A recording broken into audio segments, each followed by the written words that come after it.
Salut les amis, salut les amis. Samedi 30 mai 2026, 22h16. Alors, est-ce qu'on est déjà tous ciblés en ce bas monde ou est-ce que on est censé le devenir tous? Euh, Telle est la question. En tout cas, au fur et à mesure du temps, avec le nombre d'années où j'ai été à mon très modeste niveau un peu lanceur d'alerte et de toutes les informations que j'ai pu glaner à ce jour, tout porte à croire effectivement que on est pour ceux qui dirigent, qui ont véritablement le pouvoir, on est un laboratoire géant, hein, voilà. Entre autres choses, on est un laboratoire géant où on a de multiples expériences qui, euh, qui se font. Alors si vous entendez des bruits de raclement de chaises, ça n'est pas chez moi, c'est les voisins du dessus. Hein, vous connaissez le truc, bien que quand je fais des vidéos, en règle générale, ils ont tendance à être totalement à l'écoute et très calmes. Voilà, donc je tombe sur une vidéo là dont certains points résonnaient avec l'avant-dernière vidéo que j'ai postée sur la chaîne, qui reprenait des séquences de l'interview de Clifford Carnicom, si je prononce bien, dont le titre était, de mémoire, c'était Coagulation du sang, de la géo-ingénierie au Covid. Donc ça fait beaucoup de choses sur un même titre. Mais effectivement, encore une fois, il y a de nombreux sujets en fait qui ramènent à un même sujet. Pour reprendre un peu ce que disait d'ailleurs, c'était Claire Sévrac, hein, qui disait qu'elle avait commencé en fait à enquêter sur un sujet, puis en fait en tirant le fil d'Ariane, elle a vu que c'était tous les autres sujets finalement qui ramenaient. Donc il y a beaucoup de choses qui s'articulent en fait. Je crois que quand on fait un travail de recherche, s'il est honnête, aussi modeste soit-il, on ne peut en fait se prémunir d'aller finalement dans d'autres sujets pour pouvoir en expliquer le sujet sur lequel que l'on souhaite exposer. Excusez-moi si j'ai pas le super flow là tout de suite maintenant. Donc, vous comprendrez quand vous écouterez le contenu et des points qui vont entrer en résonance avec l'avant-dernière vidéo pour ceux qui l'ont vu. Pour ceux qui ne l'ont pas vu, je vous invite à aller en prendre connaissance. Je l'ai nommé, je crois que c'était du gros dossier, point d'exclamation. Et donc on peut retrouver la totalité de l'interview de Clifford Carnicom sur Dailymotion, donc encore une fois sous le titre Coagulation du sang, de la géo-ingénierie au Covid. Donc là, je pense que les informations de cette vidéo, dont je vais vous faire écouter seulement une petite partie, datent un peu. Même s'il y a un document apparemment là qui daterait de 2025, je pense que c'est des informations qui datent un peu. La personne qui parle a une façon de s'exprimer qui fait que l'écoute peut ne pas être des plus agréables, mais en tout cas, il y a certaines choses dans le contenu voilà, qui résonneront en partie, en tout cas, par rapport à ce que je voulais exposer. Puis je vous retrouverai. Alors, il est possible, je compte en fait faire un petit laïus à la fin, mais il est possible que je fasse quelques coupures s'il me vient à l'élan de dire quelque chose. Voilà. Donc je vous souhaite une bonne écoute les amis. Voici un document de la NASA. Donc, c'est là que les choses deviennent très intéressantes. Si vous allez profond dans ce document, vous trouverez un nombre important, un nombre très important de phrases irritantes, pour ne pas dire inacceptables. D'accord? Alors vous pouvez voir, hein, ça parle de bots, de bugs. Vous voyez ça? Alors, les bots, hein, ça veut dire nanorobots. Hein, des robots qui sont tout petits, qui sont vraiment minuscules. Le bugs, un bugs est une espèce qui a été assimilée par une autre espèce en la transformant en la moitié d'un ordinateur, la moitié d'un être vivant. Et ensuite, il y a les humains. Donc, ce sont ceux qui n'ont pas été affectés. Voilà, il cite un nombre de technologies, un grand nombre de technologies qui vont être utilisées dans des guerres futures. Ces guerres ne seront pas entre différents pays du monde, d'accord? En lisant ce document de la NASA, en l'interprétant voilà, de façon logique, en lisant, on se rend très bien compte qu'il considère qu'il y a un seul gouvernement mondial, d'accord? Donc que le nouvel ordre mondial est installé, ok? Voilà, donc je fais une petite coupure là tout de suite maintenant parce que je crois l'avoir dit déjà dans une autre vidéo il y a de nombreuses années quand j'ai fait un modeste travail, je dirais, de lanceur d'alerte, je faisais mes recherches, j'avais donc entendu parler des chemtrails, ce que j'avais remarqué déjà, hein, mais bon voilà, ça en parlait encore un peu timidement, mais pour une personne qui exposait ce phénomène et qui tentait d'avoir des réponses de personnalités officielles, du gouvernement ou autre, s'était vu rétorquer la réponse, puisque lui avait fait des photos, enfin en tout cas avait recueilli des photos au niveau mondial. Voilà, ça se passait dans différents pays, on voyait ces mêmes quadrillages partout et avait reçu comme réponse officielle, hein, en gros, une réponse, bon, qu'en gros on prend en compte ce que vous nous dites, mais d'après les éléments que vous nous apportez, cela signifierait qu'il y a une coalition internationale, donc une organisation internationale et donc un gouvernement mondial, puisqu'il parlait de géo-ingénierie, etc. Et donc, rien que pour ces éléments-là, en fait, ils ont balayé ça du revers de la main, puisqu'en fait, rien que l'idée qu'il puisse y avoir un gouvernement mondial, déjà à cette époque-là, soi-disant, hein, officiellement, était vu comme une forme de complotisme.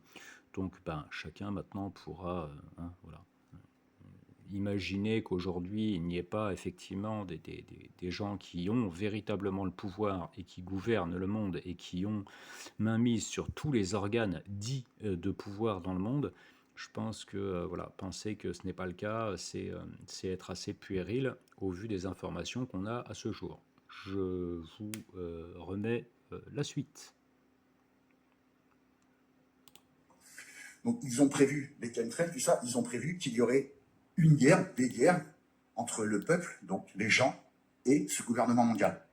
Alors, ces guerres vont nécessiter de nombreuses armes, hein, de beaucoup d'armes, dont nombre d'entre eux utilisent bien sûr la nanotechnologie. Il y a une arme, hein, une arme de nanoparticules qui va être utilisée, qui va leur permettre de savoir où vous êtes, qui vous êtes, de savoir ce que vous pensez, de savoir ce que vous ressentez. D'accord? Donc, ce sont des nanotechnologies. Ces papiers-là, ils ont commencé à peu près dans les années 2000. Hein. Donc, nous sommes en 2019, cela fait 19 ans qu'ils développent ça, d'accord? Une vingtaine d'années, ok?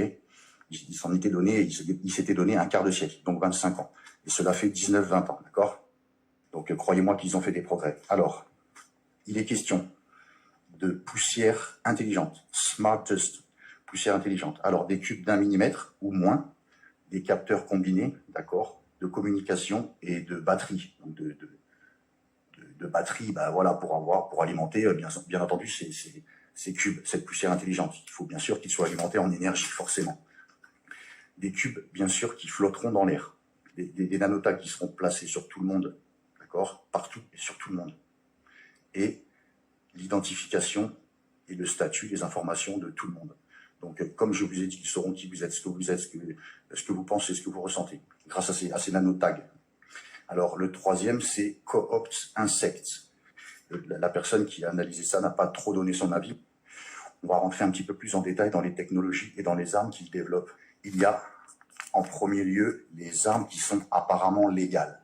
Ce sont des armes qui sont cachées, qui peuvent être cachées, qui sont cachées n'importe où et dans le domaine civil.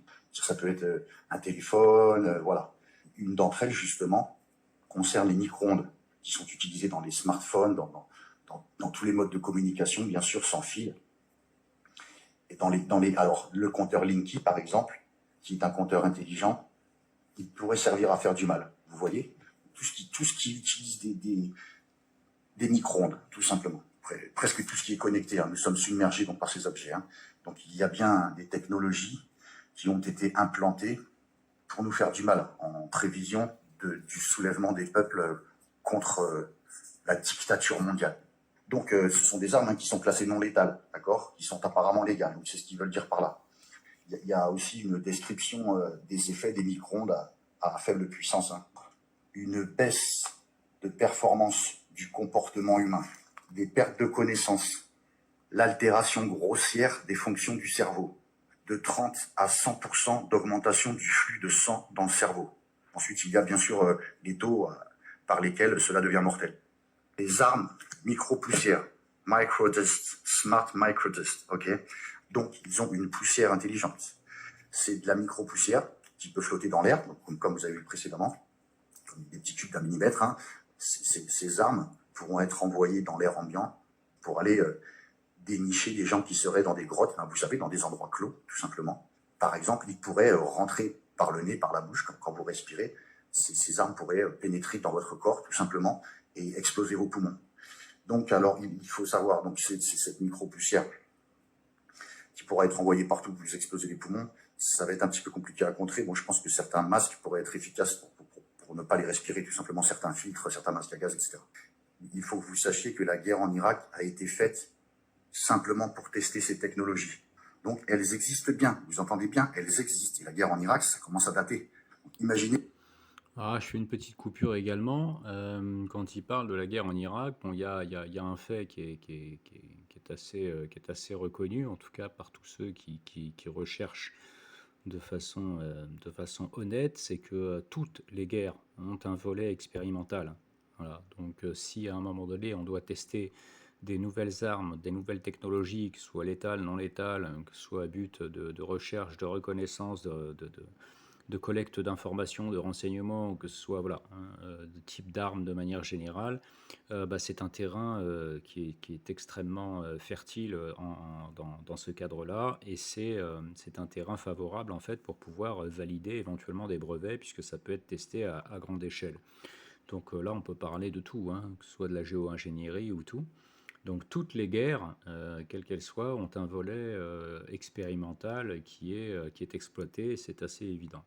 Et donc je revenais à dire que, je reviens sur ce que je disais au début, on l'entend dire, hein, je corrige, puisqu'on l'entend dire en fait apparemment, quand il fait cette vidéo, lui est en 2019-2020, en tout cas dans la période juste précédant le Covid, vraisemblablement, même si ça n'a rien à voir avec la vidéo, voilà. Voilà, donc je vous remets la suite, hein. Les progrès qu'ils ont fait là ces dernières années. Il y a toute une partie d'un exposé qu'il fait où il détaille des techniques d'études de montage de génomes ADN. Alors, il faut que vous sachiez qu'il y a l'ADN, hein, d'accord, le génome, donc l'ADN, et il y a l'ARN. C'est un petit bout, une facette de l'ADN, donc c'est encore plus petit. Et cela permet, vous savez, je vous ai dit, ils coupent le génome, ils en font ce qu'ils veulent. Et de jouer avec l'ARN et pas l'ADN, cela leur permet de ne pas avoir, vous savez, les maladies qui se passent génétiquement. Donc, vous pouvez créer un génome humain, un ADN, sans aucune maladie qui se transmet dans ces gènes. Là, ça devient extrêmement dangereux. Alors, si vous avez vu ma vidéo, voilà, il n'y a pas de hasard. J'avais fait une vidéo sur Sanomix, les cannibales, sur le fait qu'il y avait un virus qui avait disparu d'un laboratoire. Et ce virus n'attaquait que les rats du Venezuela. Je ne sais pas si vous vous souvenez de cette vidéo, je l'ai encore. Hein. Et donc, j'avais dit dans cette vidéo, regardez, tellement ils sont cons, il y avait un fantasme, il y avait des gens qui disaient qu'on pouvait éliminer un peuple, d'accord, avec un virus qui s'en prendrait seulement avec un certain ADN. Et c'est vrai, puisque vous voyez que dans cette vidéo, je le souligne, je dis, vous voyez, c'est vrai, puisque ce virus n'attaque pas les rats des États-Unis ou les rats, ils attaquent simplement les rats du Venezuela. Et ils étudiaient ce virus pour essayer de lui faire passer le sceau de l'espèce. Donc de le passer à l'espèce humaine. Et j'avais dit, comme ça, après, ils auront juste à balancer un petit virus sur le peuple vénézuélien, ni vu ni connu, je t'embrouille, et je les élimine, et zut, alors un virus, vous voyez. Donc ils peuvent bien créer une maladie, d'accord, qui s'en prendrait aux Français, aux Allemands, à n'importe quel peuple, précisément, et seulement, qui serait complètement anodin pour les autres. Donc là, ils sont en train de faire des expériences incroyables sur l'ADN pour la création d'hommes, de gens parfaits, entre guillemets, qui n'auront pas de maladie, et aussi pour créer des virus, pour niquer certains gènes, certains ADN, certaines races, certains peuples, certaines nationalités. Donc ça s'appelle de la génétique engineering. Alors, il y a dans ces gènes, il y a le gène de la lumière. La lumière, c'est ce qui fait nos sentiments, c'est ce qui fait qu'on pleure, qu'on rit, voilà, ça s'appelle la lumière. Et il y a un autre gène dans cet ADN, dans cet ARN, qui est le poison. Donc voilà, vous savez, le fait d'avoir des maladies génétiques, etc.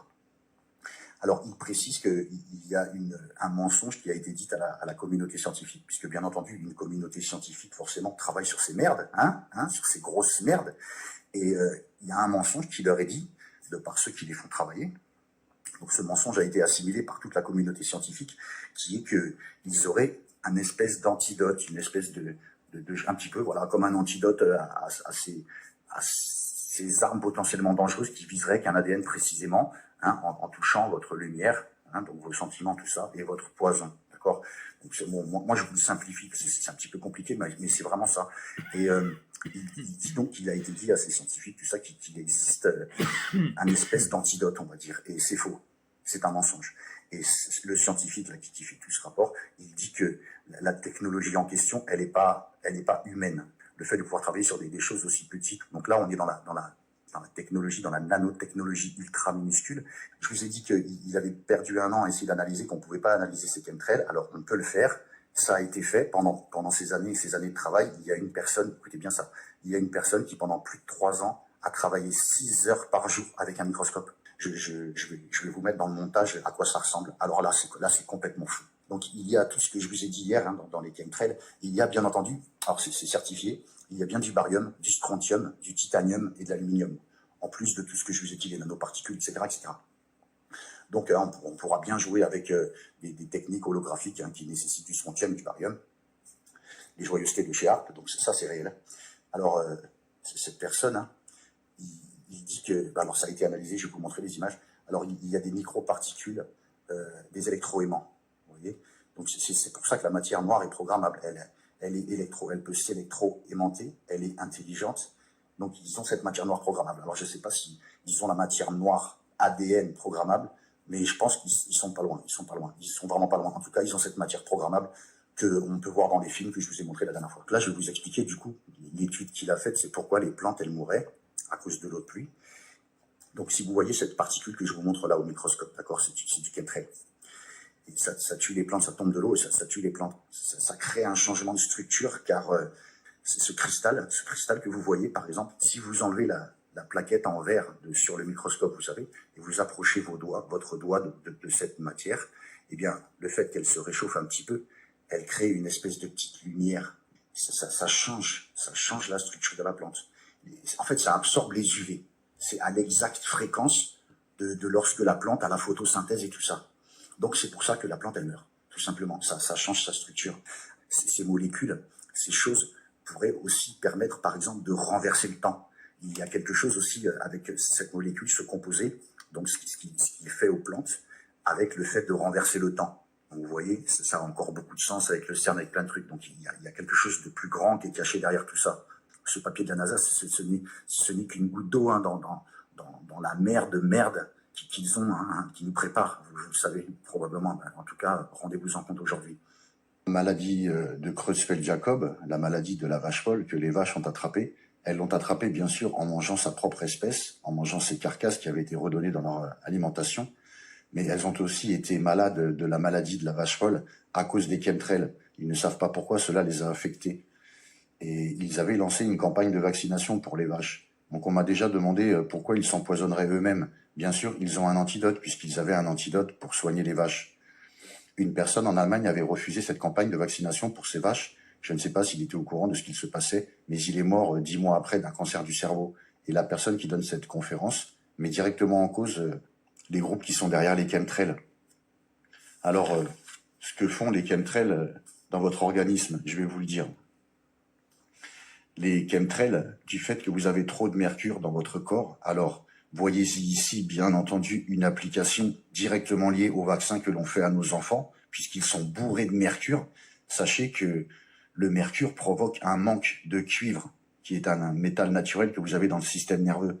Et donc ces nanocristaux, lorsqu'il y a trop de mercure, cela provoque un manque de cuivre, et cela déstabilise le système nerveux en détruisant la couche protectrice de celui-ci. Et donc votre système nerveux, lorsqu'il veut se réparer de par lui-même, un petit peu lorsque vous avez une plaie, vous avez une croûte et voilà, c'est fini. Eh bien, lorsque votre système nerveux est attaqué de la sorte, bien sûr, il veut se réparer. Et comme il n'a pas de cuivre, il va attraper le barium qui est dans l'air ambiant, qui vient des chemtrails.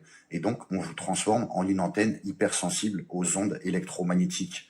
Alors, je vous ai expliqué, je vous ai parlé d'ADN, d'ARN. Dans l'ARN couleur, il y a le bleu et le rouge. S'ils peuvent lire vos sentiments, vos pensées, c'est juste parce que ces nanotags, ils peuvent lire votre ADN lumière une fois qu'ils sont à l'intérieur de vous, dans votre système nerveux. Ils lisent votre ADN lumière, le bleu et le rouge, et ils peuvent transformer votre ADN lumière en signal, puisque vous êtes une antenne hypersensible aux ondes électromagnétiques. Donc, ils renvoient le signal de votre ADN lumière vers une station au sol, enfin vers les gens qui gèrent le programme des chemtrails, tout simplement. Donc, vous voyez l'horreur. Donc le mercure dans les vaccins pour nos jeunes enfants, il est directement lié au chemtrail. Et c'est pourquoi ils sont obligatoires. C'est pourquoi ils refusent, ils ne veulent pas que vous refusiez de faire vacciner vos enfants. Vous voyez, puisque les chemtrails, bon, ça les atteindrait quand même, mais moins, puisqu'il faut quand même pas mal de mercure pour déstabiliser ce système nerveux. Donc vous voyez les joyeusetés. Alors Moi, en ce qui me concerne, hein, après, je vous invite à faire toujours pareil, même avec ce que je dis et ce que je diffuse hein, sur cette chaîne. Je garde personnellement un bémol hein, sur ce qui est dit, puisqu'on pourrait dire à un moment donné qu'il perd de sa crédibilité en parlant de certaines choses, que ce soit d'inverser le temps, que ce soit parce que et je vous en fais écouter qu'une partie de cette vidéo, parce qu'effectivement, toute la deuxième partie de la vidéo, il y a des choses qui sont dites où on part en fait dans le surnaturel. Et c'est très compliqué, encore une fois, quand on parle de sujets comme le sujet qui est le nôtre, hein, la cybertorture, etc., de rester en fait dans les frontières voilà, de ce qui semble être explicable ou de ce qui semble être naturel et de pouvoir limiter justement en fait nos explications aux phénomènes qui sont appréhendables, j'ai envie de dire, sans partir dans des théories qui sont surnaturelles de manière générale. Mais je reviendrai un peu après là-dessus. Donc moi, si je vous fais écouter ça, c'est parce qu'il y a des informations en fait qui résonnent parfaitement avec des choses qui sont documentées, qui sont scientifiques. Donc ces informations qu'il va donner, il va les expliquer à sa façon, avec sa vision à lui, où il va dépasser un peu la frontière du purement matériel, j'ai envie de dire. Il va passer un peu la frontière sur des explications qui pourront être prises pour de l'ésotérique, du surnaturel. Ce que je peux comprendre encore une fois, parce que quand on a une démarche honnête de recherche à un moment donné, il est très très difficile encore une fois de ne pas partir dans des explications, voilà, de rester dans ces frontières, encore une fois, qui limitent parfois hein, finalement l'explication. Donc, un peu, je dirais, de souplesse dans la façon dont on peut prendre l'information. L'important, encore une fois, ça va être de prendre juste ce qui est pertinent pour nous, chacun à notre niveau, individuellement. Hein. Moi, je vous fais écouter, je ne vous oriente pas vers là ou là, mais je vous fais écouter, et puis après, ben, chacun fera ce qu'il en entend. Mais cette précision me paraissait assez importante. Donc je continue, mais là, il n'y en a pas pour longtemps, en tout cas. Hein. j'ai dit que je voulais pas revenir sur les deux sortes de procédés de fabrication des nanoparticules par combustion. Et je vais y revenir vite fait. Alors, il y a donc le premier où il y a dans les chemtrails le nanocristal et de l'aluminium, du barium, du strontium. Hein, il y a bien ça. Hein, c'est réel. Hein, il y a du barium, du strontium, du titanium et de l'aluminium. Et donc, ces nanocristaux avec l'aluminium, ils spraient ça aussi. Ça fait des couvertures radar. C'est une barrière antimissile aussi pour cacher les avions des autres avions, des stations au sol, etc., etc. C'est une arme de défense militaire, radar, anti-radar, anti-missile, etc., etc. Le deuxième procédé pour créer ces chemtrails, il n'utilise pas de l'aluminium, mais de l'oxyde de magnésium. Alors, l'oxyde de magnésium est un influenceur très puissant. Donc, vous pouvez bien entendu ici comprendre les joyeusetés de HAARP, Bluebeam, etc., etc. Donc, il nous spray bien un influenceur en masse. Voilà, donc chemtrail à l'aluminium pour les couvertures radar, etc. Et chemtrail à l'oxyde de magnésium qui est un influenceur. Alors, il le spray beaucoup en hiver, puisque bien sûr, c'est une question de température, encore une fois. Car ce procédé nécessite une combustion à moins haut degré. Alors, il faut savoir que cela génère sur beaucoup de personnes une maladie qui est similaire à la grippe. En Allemagne, 20 millions de personnes se sont relevées sur des vaccins, et en fait, ils n'avaient pas la grippe. C'était dû à ces chemtrails composés d'oxyde de magnésium. Ils ont testé 6 personnes et ils n'avaient pas la grippe. Ils avaient tous les symptômes, mais ils n'avaient pas la grippe. Donc, vous voyez les joyeusetés qu'ils nous balancent. Hein. En fait, quand vous avez cette espèce de fausse grippe, c'est pas la grippe, c'est parce qu'ils vous balancent ces influenceurs. Donc, vous voyez l'horreur de la chose. Maintenant, je comprends que l'ère Sévrac est guerre secrète contre les peuples. Je comprends. Et les vaccins pour nos enfants, qui sont bourrés de mercure, voilà pourquoi. Voilà pourquoi, parce qu'ils veulent en faire des bons moutons dociles, puisque avec ça, ils peuvent contrôler des populations en masse, entièrement. C'est un espèce de programme MK Ultra de masse. Voyez ce que nous font nos dirigeants. Revenons sur le morgelon maintenant. C'est 1% de personnes qui développent la maladie du morgelon. Bon, Cela commence par des éruptions cutanées. Vous pouvez voir au microscope ici les fibres sous la... Je vais arrêter là, même si là il parle de morgelon et que a priori ça pourrait être intéressant pour certains d'entre ceux qui écoutent.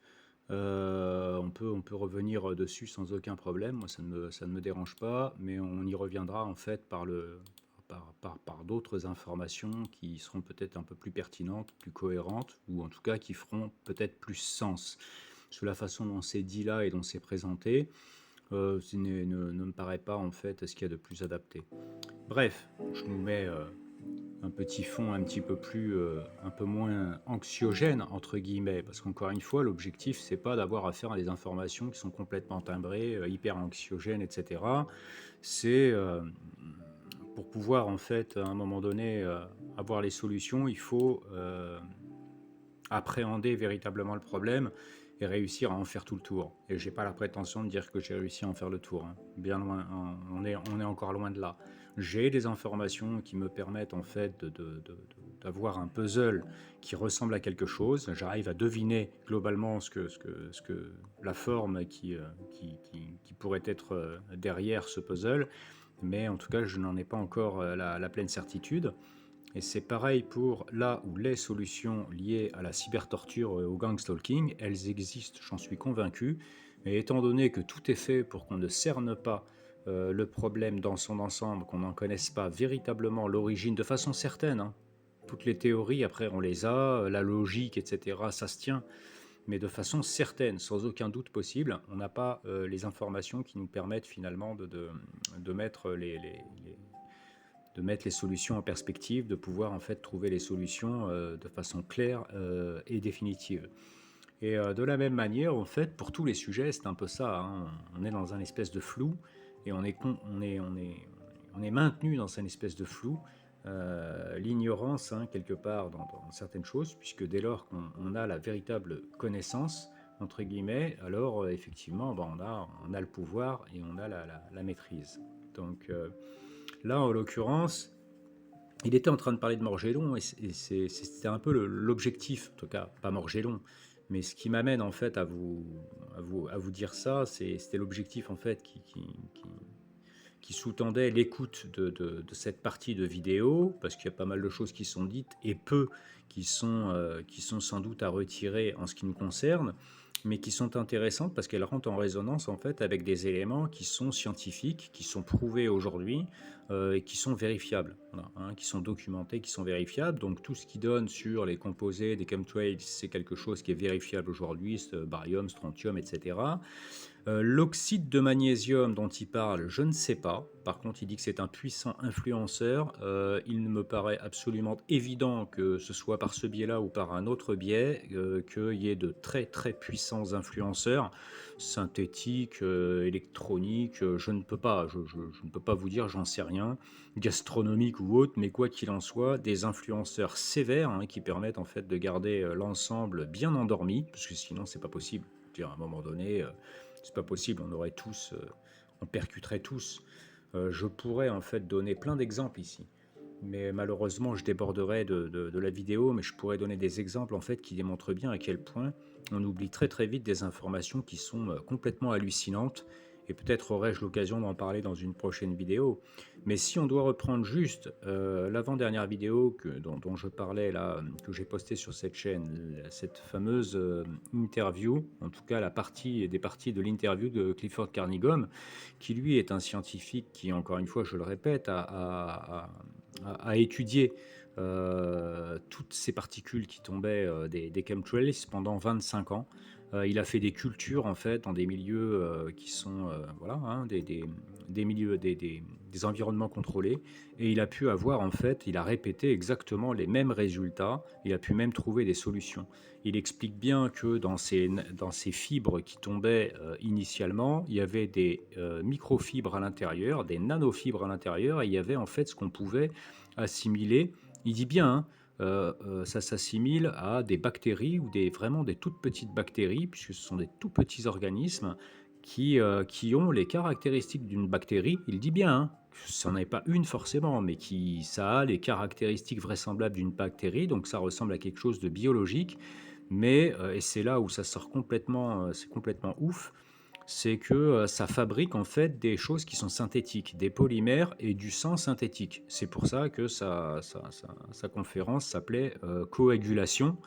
coagulation du sang ou sang coagulé et de l'ingénierie au Covid. Et en fait, il était en contact avec beaucoup de thanatopracteurs ou de croque-morts si vous préférez, qui disaient qu'en fait, de plus en plus, ils sont de plus en plus nombreux à avoir en fait d'énormes concentrations de sang coagulé. Et lui a pu en fait faire des recherches et analyser de façon répétée pendant toutes ces années-là et a pu, sans aucun doute possible, démontrer qu'il s'agissait de sang artificiel. Vous m'entendez bien, du sang artificiel. Donc des espèces de nano-organismes, en fait, de très très petits organismes qui sont maintenant dans tout le vivant, qui ont été mis dans tout le vivant, dans tous les organismes, quels qu'ils soient, dans le sang, dans l'eau, dans l'air, et qui en fait sont en train, je dirais, dans une certaine mesure, de changer la nature même du vivant. Donc, comme je vous disais tout à l'heure, laboratoire gigantesque où de toute façon, sur beaucoup d'aspects différents, il y a ces expériences de contrôle du vivant, de modification du vivant et de tests à très très grande échelle pour des objectifs qui sont encore, voilà, qui nous paraissent encore aussi obscurs que complètement hallucinants. Et c'est là où je vous disais tout à l'heure qu'il est très très difficile en fait, c'est vraiment un travail d'équilibriste de ne pas partir finalement dans des théories, je dirais, qui partent dans l'ésotérique, dans le surnaturel ou autre. De toute façon, c'est clair. Et moi, c'est un peu la réflexion que je me faisais quand j'étais gamin, quoi. Je me disais, mais qui que ce soit qui aujourd'hui veut venir m'enseigner quelque chose, s'il commence pas déjà d'emblée par m'expliquer de façon claire, simple, l'origine même de la vie, en dehors de la théorie qu'on nous sort hein, officiellement, ça sert à rien, j'ai pas très envie de l'écouter. Parce que si vous avez envie de vous taper une barre dans le crâne, à rechercher très sérieusement, en fait, officiellement, les théories sur l'origine de la première cellule, vous allez voir, c'est quand même assez hallucinant ce qu'on nous sort, d'autant que scientifiquement parlant, ils ont testé pendant des dizaines et des dizaines et des dizaines d'années de reproduire l'environnement dans lequel on nous dit la soupe cosmique, machin, enchaînement de protéines. Jamais ils ont réussi en fait à voir la création de cette cellule de vie. Le coup de baguette un peu de la fée sur Pinocchio. Et si vous avez envie de vous taper une barre de rire de la même manière en cherchant de façon plus légère, y a quand même moyen également.